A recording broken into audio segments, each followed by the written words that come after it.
Plus ఒక cinema నటులు మాత్రం గొప్పతనం మాత్రమే కాదు ఈ సినిమా విజయానికి. కేవలం నటుల గొప్పతనమే కాదు. ఒక కేవీ రెడ్డి గారి మేధస్సు, ఒక మార్కస్ బారట్లే గారి చాతుర్యం,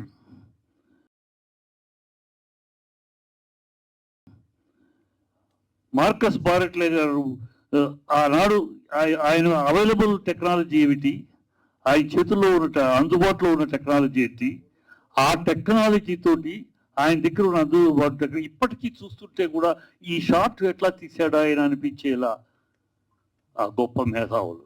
అంటే ఆ రోజుల్లో టెక్నీషియన్స్ నిర్మాత డబ్బును ఖర్చు పెట్టించడం కాకుండా వాళ్ళ మేధస్సును ఖర్చు పెట్టి తీసేవారు.